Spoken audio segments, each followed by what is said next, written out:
ये रहा question number 1। अकरम, नागेश, गिरीश, विक्रम और सतपाल किसी पंचभुजाकार मेज के पांचों कोनों पर बैठे हैं। तो ये 5 दोस्त हैं। ये सिटिंग अरेंजमेंट का एक क्वेश्चन है। तो हम लोग एक टेबल बनाते हैं जो जिसका 5 कोना होगा। मान लीजिए वो पंचभुज है, ये पेंटागोनल टेबल है। इसमें ये 5 कोनों में यही लोग बैठे हैं। अकरम, नागेश, गिरीश, विक्रम, सतपाल लोग बैठे हैं। सभी मेज के केंद्र की ओर अभिमुख होकर बैठे हैं। अभिमुख होकर मतलब उसके तरफ मुख करके, यानी कि मान लीजिए ये इसका केंद्र है तो सभी कोई इधर देख रहे हैं। जितना भी कोना है ना, सभी सेंटर की तरफ देख रहे हैं, केंद्र की ओर अभिमुख हैं। गिरीश विक्रम के बाएं तीसरे स्थान पर बैठा है, यानी विक्रम के बाएं तरफ तीसरे स्थान पर। कहीं पर विक्रम को हम बैठा देते हैं। मान लीजिए यहां पर विक्रम बैठा है तो विक्रम के बाएं, बाएं किधर होगा? अगर ये इधर आएगा तो ये दाएं हो जाएगा, राइट साइड हो जाएगा, क्योंकि वो केंद्र की तरफ देख रहा है। तो बाएं ये होगा। बाएं से तीसरे स्थान पर बैठा देते हैं गिरीश को। तो 1 2 3, तो यहां पर बैठेगा गिरीश। उसके बाद है सतपाल, नागेश के बाईं ओर बगल में बैठा है। तो नागेश के बाईं ओर बगल में हम सतपाल को बैठाएंगे। अगर मैं यहां पर नागेश को लिखता हूं तो इसका बगल में तो दोनों जगह फुल हो गया है। हमको चाहिए नागेश के बाईं ओर, यानी लेफ्ट साइड में खाली चाहिए। तो अगर मैं यहां पर नागेश को लिखता हूं तो देखो इसका बाईं ओर ये हो जाएगा, है ना, क्योंकि ये सेंटर की तरफ देख रहा है। तो यहां पर सतपाल बैठेगा। तो सब कंप्लीट हो गया। अब यहां कौन बैठेगा? यहां जो बच गया वही बैठेगा, यानी अकरम बच गया है। तो यहां अकरम बैठेगा। फिर भी अकरम के बारे में इंफॉर्मेशन दे दिया है। अकरम सतपाल के बाएं दूसरे स्थान पर बैठा है। तो देखो अकरम कहाँ बैठा है? सतपाल के बाएं दूसरे। तो बाएं क्या है? सतपाल का 1 2, दूसरा यहाँ पर है। ये इंफॉर्मेशन का तो जरूरत भी नहीं था हमें, क्योंकि एक जगह ही खाली बचा था। अब सवाल यहाँ पर है, नागेश के दाएं दूसरे स्थान पर कौन बैठा है? तो नागेश कहाँ? यहाँ पर है।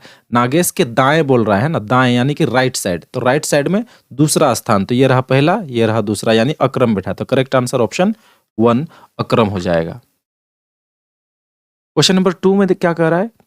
कागज के एक टुकड़े को मोड़ने के क्रम और मुड़े हुए कागज को काटने के तरीके को निम्न आकृतियों में दर्शाया गया है। खोलने पर यह कागज कैसा दिखाई देगा? देखो यहाँ एक स्क्वायर शेप में कागज है। इसको पहले इधर से मोड़ा गया, एक बार मोड़ा गया, फिर जब मुड़ गया तो फिर से एक बार मोड़ा गया, यहाँ पर है ना। अब मोड़ने के बाद में देखो ये वो कागज हो चुका है। अभी यहाँ देखो, यहाँ पर काटा गया है। देखो कितना बार मोड़ा गया है। ये एक बार मोड़ा गया है, यहाँ 2 बार मोड़ा गया है। यहाँ जब इसको गोल काटा गया यहाँ पर, तो ये काटने के बाद देखो यहाँ पर भी तो उसका छाप बनेगा। और ये देखो यहाँ से लेकर यहाँ तक ये सेंटर में है और इस साइड में है, ज्यादा सटा हुआ है ना। तो यहाँ पर भी जो बनेगा वो यहाँ ऐसा बनेगा, और सेम इस साइड में भी सेम बनेगा, यानी कि यहाँ पर भी ऐसा ही बनेगा। इस तरह का शेप, यानी कि अगर हम बात करें, ये कुछ इस तरह का शेप बनने लगेगा। यहाँ पर ये बनेगा और यहाँ पर ये बनेगा। उसी तरह यहाँ पर ये बनेगा, यहाँ पर ये बनेगा। इस तरह का शेप देखो ये है, नहीं है तो इसको एलिमिनेट करेंगे। इस तरह का ये शेप है, देखो ये अलग अलग हो चुका है, इसको भी एलिमिनेट करेंगे। यहाँ पर देखो ये दोनों जो गोलाकार है, छोटा छोटा गोल यहाँ पर बना हुआ है, ये हो सकता है।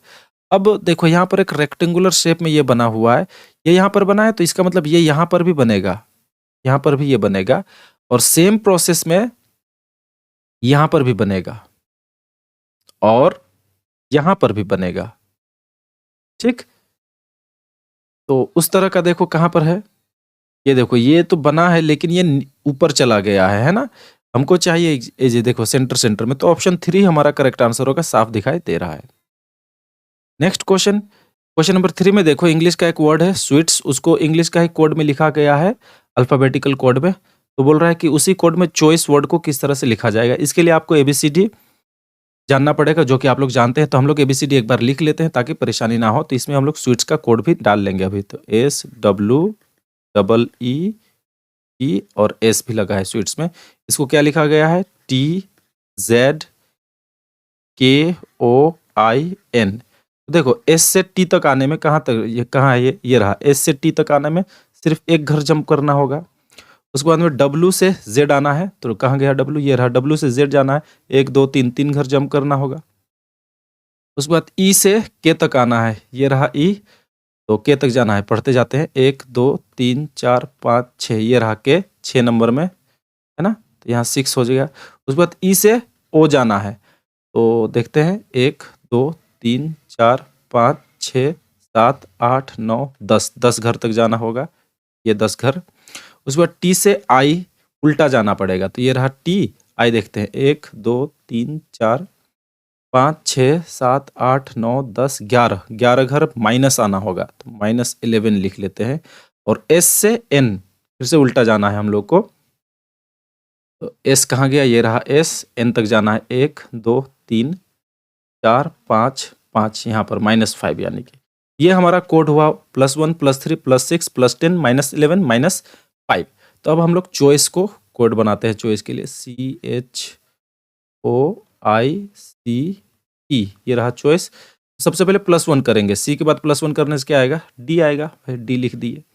उसके बाद एच के बाद में +3 करेंगे, कहाँ गया एच, ये रहा एच, +3 करेंगे तो 1 2 3 के तक पहुंच गए।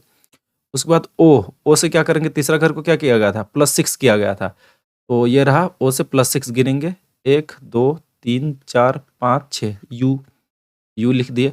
उसके बाद फिर चौथा घर आई, चौथा घर में क्या था, +10 किया गया था, तो आई से हम लोग +10 गिनेंगे, 1 2 3 4 5 6 7 8 9 10, एस यहाँ हो जाएगा एस। उसके बाद सी पांचवा घर है, यानी कि टी में 11 -11 हुआ, तो सी से -11 वापस घूमो, यहाँ रहा सी, वापस जाते हैं उल्टा, 1 2 3 4 5 6 7 8 9 10 11, आर में -11, आर में गए। उसके बाद ई, तो ई को नहीं देखते हैं क्योंकि ई का जेड ही होगा, देख लीजिए, तो यहीं से आप मिला लीजिए, DKUSR, तो DKUSR और जेड तो सभी में कॉमन, तो ऑप्शन 2 हमारा करेक्ट आंसर हो जाएगा। क्वेश्चन नंबर 4 बोल रहा है कि मिरर इमेज का ये क्वेश्चन है, यदि दाईं ओर रखा गया हो, दर्पण दाईं ओर रखा गया, यानी कि यहाँ पर एक दर्पण रखा गया हो, तो दी गई आकृति में सही दर्पण प्रतिबिंब का चयन कीजिए, तो मिरर इमेज कैसा बनेगा। देखो मिरर इमेज का सबसे अगर एक रूल का बात करें तो लेफ्ट एंड राइट चेंज होगा, टॉप एंड बॉटम चेंज नहीं होगा, ऊपर नीचे चेंज नहीं होता है, लेफ्ट राइट बदली हो जाएगा, चेंज हो जाएगा। तो सबसे पहले तो हम लोग यहाँ पर देखो, ये जो इसका पाँव जैसा दिख रहा है, ये पाँव किसा है, इस तरह का है ना, पाँव इस तरह का, ये अगर मिरर इमेज में आएगा ना तो वो इस तरह से हो जाएगा इसका पाँव। तो जहाँ पर भी इस तरह का पाँव है उसको एलिमिनेट करो, ये देखो उल्टा है, ये हो सकता है, ये पाँव भी हो सकता है, ये पाँव भी हो सकता है, एक एलिमिनेट कर दिए। और ये गोल में भी जो हिस्सा, ये डार्क हिस्सा है ना, ये डार्क हिस्सा में ये देखो ये बिल्कुल अलग दिख रहा है ना ये गोल से, ये भी एलिमिनेट हो ही गया। अब ये दोनों सेम है। अब यहाँ पर देखो ये जो पंचभुज है, यहाँ पर भी तरह से इस तरह करके है ना, ये इसमें ये जो इस तरह से आया है, ये जो लाइन है, ये लाइन दरअसल लेफ्ट राइट हो जाएगा, तो ये यहाँ से अब आने लगेगा इस तरह करके, समझ गए। उसके बाद में ये जो लाइन ऊपर से नीचे गया है ना, ये चला जाएगा आपका इधर से आ जाएगा। तो इस तरह का अगर देखें तो साफ साफ ये वाला ऑप्शन दिख रहा है, तो ऑप्शन 2 ही हमारा करेक्ट आंसर हो जाएगा। लेफ्ट राइट को आपको ख्याल रखना है। नेक्स्ट क्वेश्चन, दिए गए विकल्पों में से संख्या चुने जो निम्नलिखित श्रृंखला का प्रश्नवाचक, यानी कि क्वेश्चन मार्क की जगह में क्या आएगा। देखो ध्यान से देखो, 11 से 9 कैसे बन रहा है, 9 से 15 कैसे बन रहा है, इसको आप लोग ध्यान से देखो। देखो 11 में अगर हम लोग 1 गुना करेंगे और उसमें अगर -2 कर देंगे तो 9 मिलेगा, 11 है क्या 11 और -2 9। उसी तरह से 9 में अगर हम लोग 2 गुना करेंगे और उसमें हम लोग -3 करेंगे तो 15 मिल जाएगा। उसी तरह से अगर 15 में हम लोग 3 गुना करेंगे और उसमें फिर 4 माइनस करेंगे तो 15 या 45 और 4 41 मिल जाएगा। उसी तरह 41 में हम लोग 4 गुना करेंगे और -5 करेंगे तब क्या मिलेगा, वही आंसर होगा। तो 41 4 हो जाएगा हमारा, 4 का 4, 4 चौके 16, -5 बोले हैं, -5 करेंगे हम लोग, तो ये हो जाएगा हमारा 159, जो कि ऑप्शन 2 में दिख रहा है, तो ऑप्शन 2 हमारा राइट आंसर होगा। देखो क्वेश्चन नंबर 6 को देखते हैं। नेक्स्ट को इस तरह से लिखा जाएगा, तो क्लॉक को कैसे लिखा जाएगा, उसी कोड लैंग्वेज में बोल रहा है। तो देखो नेक्स्ट को कैसे लिखा जा रहा है, इस तरह से। अगर आप ध्यान दोगे तो एन के आगे एक और आगे पीछे एक, वह लेटर को यहाँ लिखा गया। एन के आगे क्या आएगा एम, एन के बाद में क्या आएगा ओ, तो MNO इस तरह से। ई का भी आगे पीछे को लिखा गया है, एक्स का भी और टी का भी SU को। उसी तरह से क्लॉक का हम लोग देखेंगे तो सी के आगे क्या आएगा और पीछे क्या आएगा, तो सी के आगे आएगा हम लोग का बी और पीछे क्या आएगा, डी आ जाएगा, बी डी। एल के आगे पीछे क्या आएगा, के आएगा और एम आ जाएगा। उसी तरह ओ के आगे क्या आ जाएगा, एन आ जाएगा और पी आ जाएगा। सी के आगे क्या आ जाएगा, बी और टी आ जाएगा और के आगे क्या आ जाएगा, जे आ जाएगा और एल आ जाएगा। तो ये हमारा कोड बन गया बी डी के एम। देखो बी डी के एम यहाँ पर है, यहाँ पर है, यहाँ पर नहीं, एलिमिनेट करो। उसके बाद में N P B D J L, N P B D J L जो कि ऑप्शन 3 में साफ साफ नजर आ रहा है, तो ऑप्शन 3 हमारा राइट आंसर होगा। अब बोल रहा है क्वेश्चन मार्क के जगह में क्या आ जाएगा, देखो 53, 61, 88 ये कैसे आ रहा है, इसको आप देखो 53 से 61 बनना है तो देखो +8 होगा, 8 बड़ा है। उसी तरह से 61 से 88 के लिए 27 बढ़ गया है और 88 से 152 में 64 बढ़ा हुआ है, देख लो। और 152 से 277 में 125 बढ़ा हुआ है। इस तरह से एक पैटर्न चला है। तो अगर आप ध्यान से देखोगे 8 क्या है, 2 का क्यूब है, ये 2 का क्यूब है, 27 3 का क्यूब है और 64 4 का क्यूब है, 125 5 का क्यूब है। तो नेक्स्ट वाला जो आएगा अंक वो जरूर 6 का क्यूब होगा और 6 का क्यूब होता है 216, यानी कि 207 और 216 का जोड़ देंगे तो यहाँ पर क्या आएगा वो निकल जाएगा और कितना हो जाता है 6 और 7 3, यानी कि 3 वाला तो यही दिख रहा है। तो ऑप्शन 3 हमारा राइट आंसर, ऑप्शन 2 हमारा राइट आंसर होगा। नेक्स्ट क्वेश्चन, ये जो खाली जगह है इन खाली जगहों में कौन सा लेटर्स आएगा। तो ऐसे लेटर्स को भरने के लिए आप देखो कि सबसे ज्यादा टाइम ग्रुप में लेटर कहाँ पर आया है, देखो यहाँ पर आया है QA और TM। तो देखो Q के बाद क्या आया है A, तो Q है यहाँ पर A जोड़ दो, A लगा दो। उसके बाद देखो M के पहले क्या आया है T और T के बाद में M आया है, यूं कह दो। तो T के बाद में क्या आया है M, तो यहाँ पर M हो गया और M के पहले T आया है तो यहाँ पर देखो M है तो यहाँ पर T हो जाएगा, करेक्ट है। अब उसके बाद में देख लो A के पहले क्या था Q, तो यहाँ पर भी Q लगा दो। उसके बाद में T के पहले देख लो, यहाँ पर देखो T के पहले P दिख रहा है तो T के पहले यहाँ पर P लगा दिए। अच्छा, उसके बाद में A के बाद में P है तो यहाँ पर P लगा दिए। अब देखो क्या क्या आया हमारा आंसर, ATQ। ये देखो ATQ सभी में, तीनों ऑप्शन में, यहाँ तो नहीं है, एलिमिनेट करें। PMP, PMP ये देखो यहाँ पर है PMP, ATQ PMP, ऑप्शन 4 हमारा करेक्ट आंसर होगा। देखो यहाँ पर 3 आपको डाइस दिख रहा है, तो इन डाइस में अगला डाइस क्या आएगा ये हमारा क्वेश्चन है। तो अगर आप ध्यान से देखोगे ना, ये सारा एक स्टैंडर्ड डाइस है। स्टैंडर्ड डाइस उसे कहते हैं जिसके एडजेसेंट फेस इक्वल ना हो, इक्वल टू 7 ना हो, 7 के बराबर ना हो, और जिसका ऑपोजिट साइड को जोड़ेंगे तो 7 आ जाता है। तो यहाँ पर देखो एडजेसेंट फेस इसका जैसे 3, 6 और 2, इनमें से किसी भी 2 को आप जोड़ के देखो 7 नहीं आता है। जैसे 3 2 5 या 3 6 9 या 6 2 8, उसी तरह किसी में भी नहीं आ रहा है। इसका ये मतलब है कि ये एक स्टैंडर्ड डाइस है, यानी कि इसका ऑपोजिट साइड क्या होगा, 7 आएगा ऑपोजिट साइड्स को जोड़ने पर। तो हमें उस ऑप्शंस को एलिमिनेट करना है जो स्टैंडर्डाइज नहीं है। देखो यहाँ पर 2 और 5 को जोड़ने से 7 आ गया, यानी कि ये स्टैंडर्डाइज नहीं, तो ये ऑप्शन से एलिमिनेट करो। यहाँ पर भी 2 5, ये ऑप्शन से एलिमिनेट करो। अब बचा आंसर यहीं पर होगा जो भी करेक्ट आंसर है। अगर आप ध्यान से इसको देखोगे ना, देखो यहाँ पर 2 था, उसके बाद नेक्स्ट वाला जो आया शेप उसमें 2 चला गया ऊपर, लेकिन बीच का जो 3 है वो चेंज नहीं हुआ है किसी में। उसके बाद देखो यहाँ पर 1 था ना, फिर वो घूम के चला गया ऊपर, यानी कि पता चल रहा है वो ये कुछ इस तरह से एंटी क्लॉकवाइज घूमने लगा है। इस तरह से एंटी क्लॉकवाइज साइड में सिर्फ चेंज हो रहा है, लेकिन इसका फ्रंट फेस जो है 3 वो 3 रह गया है, चेंज नहीं हुआ है। यानी कि फ्रंट फेस हर हालत में 3 होगा और इसमें फ्रंट फेस 4 आ गया है, तो हमारा 3 वाला चाहिए, तो ऑप्शन 2 हमारा करेक्ट आंसर हो जाएगा। देखते हैं यहाँ पर क्वेश्चन मार्क की जगह में क्या आएगा। अगर आप ध्यान से देखोगे इस तरह से कुछ लकीरें हैं, यहाँ पर कुछ तीर का निशान भी जैसा बना हुआ है। अगर आप ध्यान से देखोगे तो ये एक एंटी क्लॉकवाइज घूम रहा है। पहले ये इस तरह से सीधा है, देखो, उसके बाद बिल्कुल 90 डिग्री घूम गया है यहाँ पर टेढ़ा होके और ऊपर चला गया, फिर 90 डिग्री घूम गया है एंटी क्लॉकवाइज, कुछ इस तरह से ये घूम रहा है। तो नेक्स्ट अगर आएगा तो ये बनेगा, ये जो लाइन है ये हो जाएगा इस तरह का और नीचे इस तरह का हो जाएगा इसका, जो कि ऑप्शन 3 में भर हमको दिखाई दे रहा है। तो ऑप्शन 3 हमारा राइट आंसर होगा।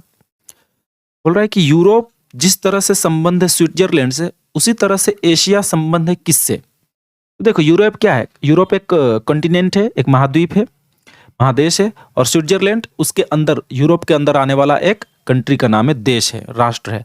उसी तरह एशिया महाद्वीप में गिवन ऑप्शंस में से कौन सा देश आता है? तो ऑब्वियसली जापान आता है, तो ऑप्शन 1 हमारा करेक्ट आंसर होगा। ये क्वेश्चन थोड़ा जीके पर बेस्ड था, लेकिन रीजनिंग का क्वेश्चन था। नेक्स्ट क्वेश्चन देखते हैं। उस विकल्प का चयन कीजिए जो नीचे दिए गए शब्दों के उस क्रम को दर्शाता है जिस क्रम में वे अंग्रेजी शब्दकोश यानी इंग्लिश डिक्शनरी में आते हैं, गिवन ऑप्शंस में से। तो इंग्लिश डिक्शनरी में आते हैं, इंग्लिश डिक्शनरी तो आप लोग देखने जानते ही होंगे। तो देखो यहाँ पर आर आर आर सभी में है। अब पहला लेटर से पता नहीं चला तो दूसरा लेटर को चेक करते हैं। यहाँ पर देखो यू है, दूसरा लेटर, यहाँ ओ है, यू से पहले तो ओ आएगा, यानी कि इन दोनों में तो 2 को पहले लिखा जाएगा। उसके बाद यहाँ भी यू है और यहाँ भी ओ है, लेकिन अब यानी कि 2 और 4 ये दोनों में क्या है, मैच कर रहा है, पहला और दूसरा लेटर। इनफैक्ट तीसरा लेटर भी मैच कर रहा है, इससे पता नहीं चलेगा। चौथा लेटर भी मैच कर रहा है, टी टी दोनों के पास है। अब यहाँ से पता चल जाएगा। यहाँ पर है ई, 5वां लेटर, और यहाँ पर 5th लेटर है आई।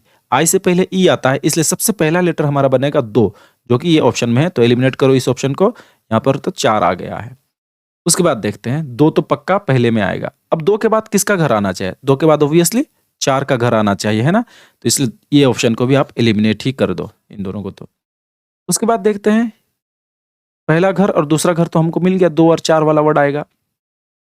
उसके बाद में लड़ाई किसके बीच हो रहा है देखते हैं। 1 और 1 दोनों तरफ ही है, तो 1 को तो आप चेक ही मत करो अभी, यहाँ पर पता चल जाएगा। 5th और 3rd ये 2 वर्ड है, ये 3 नंबर और 5 नंबर, इनमें कौन पहले आएगा हमको ये देखना है। देखते हैं, आर यू यहाँ पर भी है। उसके बाद देखो यहाँ पर टी है, टी पहले आता है या आई पहले आता है? ऑब्वियसली आई पहले आता है, तो आई यानी कि 5 कोड ये पहले आएगा। तो ये वाला आंसर हमारा करेक्ट आंसर होगा। Option 1 is the right answer. Next question, ये एक स्टेटमेंट और कंक्लूजन वाला है। यहाँ पर देखो स्टेटमेंट कथन दिया गया है, उसी पर आधारित कुछ निष्कर्ष है। तो पहले कथन को पढ़ते हैं और वेन डायग्राम से इसको सॉल्व करेंगे। कुछ बोल्ट पेन है, तो हम लोग वेन डायग्राम बनाते हैं एक बोल्ट का। ये देखो वोल्ट बना दिए, ये क्या है, बोल्ट है। और इसमें से कुछ हिस्सा पेन का है, तो ये हम लोग पेन बना दिए। ये है हमारा पेन और ये है बोल्ट, बी लिखते हैं। और ये वाला जो हिस्सा है, ये वाला हिस्सा है दोनों तरफ का टच कर रहा है। कुछ बोल्ट पेन है, या इसका रिवर्स अगर बात करें तो कुछ पेन बोल्ट है। दूसरा स्टेटमेंट है, कुछ स्टेंसिल बोल्ट है, यानी कि बोल्ट का जहां पर हिस्सा गया है ना, उसका कुछ हिस्सा को हमको स्टेंसिल में बनाना होगा। ये रहा कुछ स्टेंसिल, क्या हो गया, स्टेंसिल का कुछ हिस्सा बोल्ट में चला गया, है ना। ये वाला पोर्शन देखो बोल्ट में चला गया, लेकिन जरूरी है कि ये ऐसा ही बनेगा? क्या ये ऐसा नहीं बन सकता था? देखो जरा, ये ऐसा भी तो बन सकता था। यहां पर भी तो अगर आप ध्यान से देखोगे, ये वाला पोर्शन जो है, इस वाला पोर्शन में देखो ये स्टेंसिल का पोर्शन है और बोल्ट का भी है, तो कुछ स्टेंसिल बोल्ट हुआ, ये ऐसा भी तो हो सकता था। तो ये स्टेंसिल है, ये पेन है और ये बोल्ट है अभी तक। उसके बाद लास्ट वाला जो ऑप्शन है, स्टेटमेंट है, सभी स्क्रू बोल्ट हैं, यानी बोल्ट के अंदर में स्क्रू को डालना है। बोल्ट का जगह जहां पर है नीला वाला जगह, उसके अंदर में पूरे के पूरे अंदर में स्क्रू होना पड़ेगा। तो कुछ इस तरह से ये है, ये क्या होगा, ये स्क्रू को दर्शा रहा है। ठीक, एस के लिख देता हूं स्क्रू के लिए। लेकिन जरूरी तो नहीं ऐसा बनेगा, वो यहां पर भी तो बन सकता था स्क्रू। और यहां बनने से क्या क्या देखो टच कर रहा है, एक तो बोल्ट में पूरे आ गया है, साथ ही साथ कुछ हिस्सा पेन का भी लिया, कुछ हिस्सा स्टेंसिल का भी लिया, तो ये भी तो हो सकता है और ये भी मुमकिन है। तो अब आते हैं हम लोग निष्कर्ष में। हम उसी निष्कर्ष को करेक्ट मानेंगे जो दोनों ही डायग्राम में हम लोग को साफ सुथरा नजर आएगा, वो प्रूफ हो जाएगा। अदरवाइज अगर एक डायग्राम में देखा दूसरा में नहीं देखा, तो हम उस निष्कर्ष को सही नहीं मानेंगे।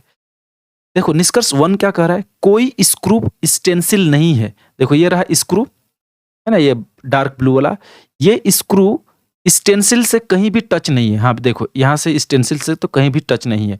तो इस ऑप्शन के हिसाब से तो ये वाला सही निकलता है, ये वाला डायग्राम के हिसाब से ये कंक्लूजन ठीक है। लेकिन उसको यहाँ पर भी ठीक होना पड़ेगा, कोई स्क्रू स्टेंसिल नहीं है। देखो ये स्क्रू था ना, ये वाला पोर्शन, और स्टेंसिल कौन था, ये ग्रीन वाला। तो ग्रीन वाला क्या यहाँ पर टच नहीं कर रहा है, देखो तो यहाँ पर टच कर रहा है, यानी कि कुछ ना कुछ स्टेंसिल तो ग्रीन ये स्क्रू में आ गया ना।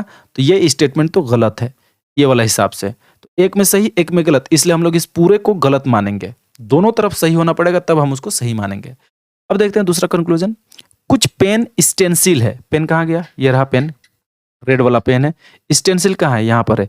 बिल्कुल पेन और स्टेंसिल में तो कोई भी टच नहीं हो रहा है, तो कुछ पेन स्टेंसिल नहीं हुआ, ये बात गलत है। लेकिन यहाँ पर आ जाओ, ये देखो ये पेन है रेड वाला और स्टेंसिल ये ग्रीन वाला, तो देखो कुछ स्टेंसिल पेन हुआ या कुछ पेन स्टेंसिल हुआ, यूं भी कह सकते हैं। तो यहाँ पर फिर ये सही बना। तो अब क्या मानेंगे इस निष्कर्ष को? फिर से यहाँ पर भी एक में सही एक में गलत निकल गया, तो पूरे में गलत मानेंगे। यानी कि कोई भी निष्कर्ष फॉलो नहीं किया, तो ऑप्शन 4 हमारा करेक्ट आंसर होगा। निष्कर्ष सॉरी ऑप्शन 3 होगा, है ना तो निष्कर्ष, ये वाला ऑप्शन नहीं, ना तो निष्कर्ष 1 और ना ही निष्कर्ष 2 अनुसरण करता है, ये हमारा करेक्ट आंसर होगा ऑप्शन 3। नेक्स्ट क्वेश्चन देखो, उस विकल्प को चयन कीजिए, उसको चुनना है जो दी गई 20 संख्याओं के बीच वही संबंध है जो नीचे गए समुच्चय संख्याओं के बीच है। यानी कि 36, 74 और 55 में जो रिलेशन है वही रिलेशन गिवन ऑप्शंस में से किस संख्या में है, ये हमको देखना है। अगर आप लोग ध्यान से देखोगे 36 और 74 में डिफरेंस कितना का है? 19 का डिफरेंस है। ठीक, 19 जोड़ेंगे 36 में तो आ जाएगा। और 74 और 55 में कितना का डिफरेंस है? ये तो कम हो जा रहा है, उल्टा हो रहा है, और 38 का गैप है। अगर आप ध्यान से देखोगे माइनस करना होगा और ये प्लस है। ये 19 दूना 38, ये डबल है। एक लॉजिक तो एक सीरीज तो दिखा, तो इसी तरह का डबल वाला हमको ढूंढना पड़ेगा। अगर आप ध्यान से देखोगे, देखो 40 और 52 में कितना का गैप है? 12 का। 52 और 46 में कितना का गैप है? 6 का गैप। ठीक, यहाँ पर भी ये भी माइनस हुआ है और ये भी प्लस हुआ है।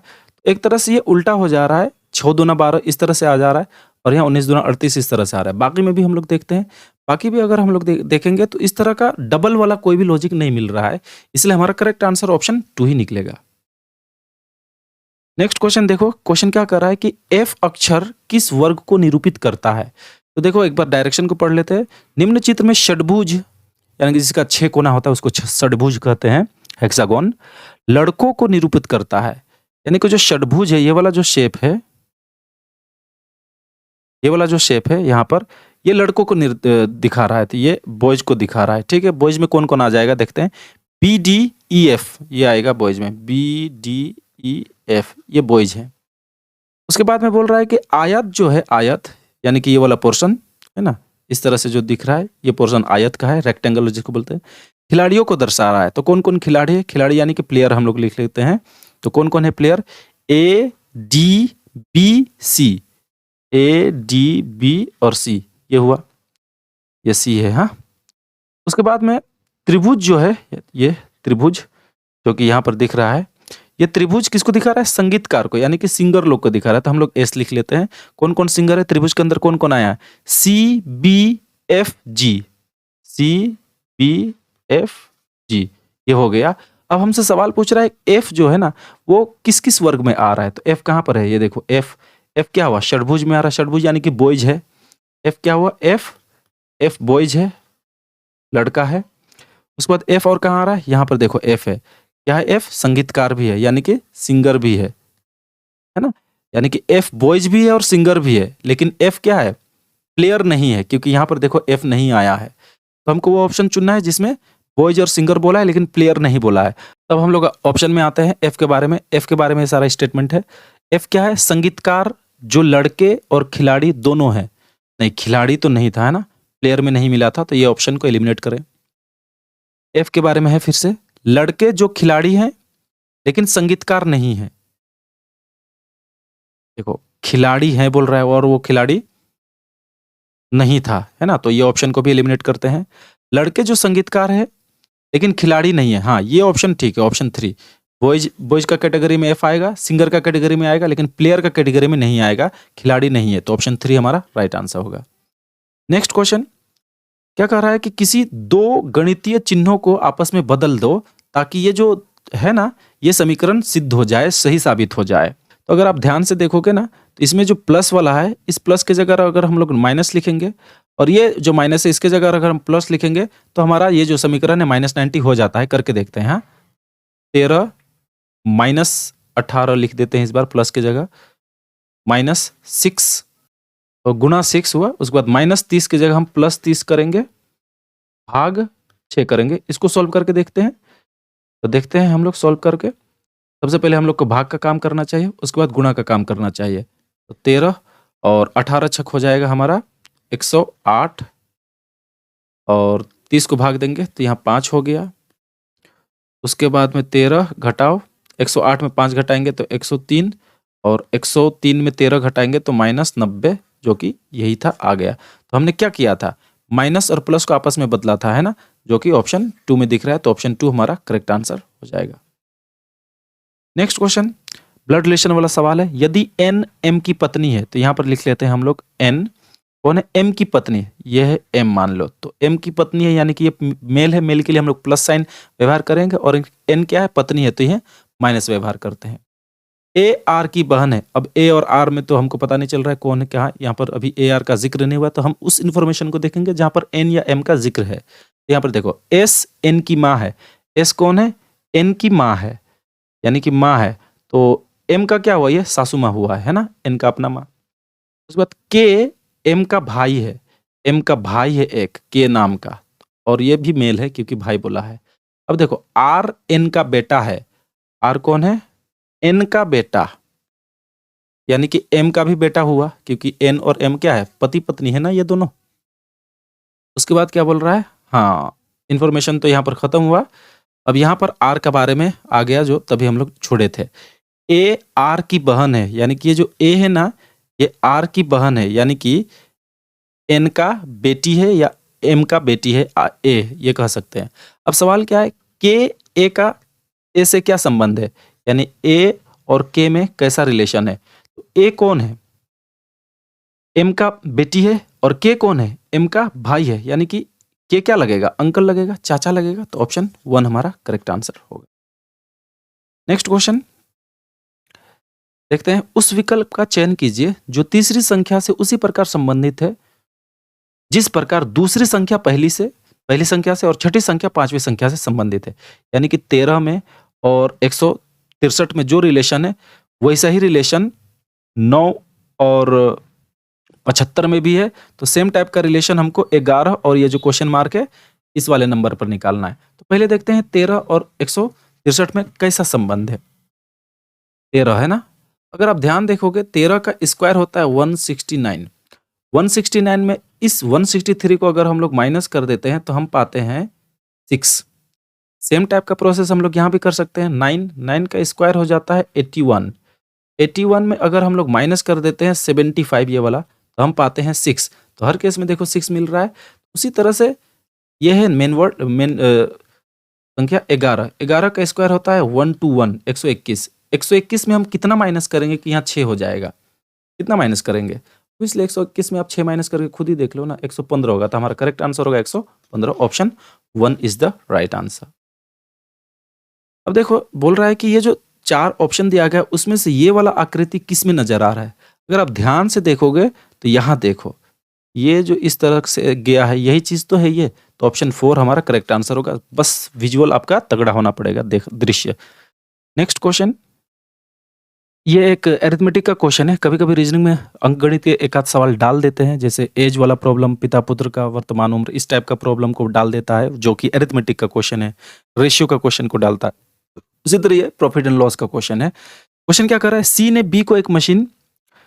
बी से एक मशीन खरीदी। सी ने खरीदा बी से, जिसने ए से खरीदी थी। अब बी किससे खरीदा था, ए से, यानी कि सबसे पहले ए ने बी को बेचा, ठीक है, ए ने बी को बेचा और बी ने सी को बेचा।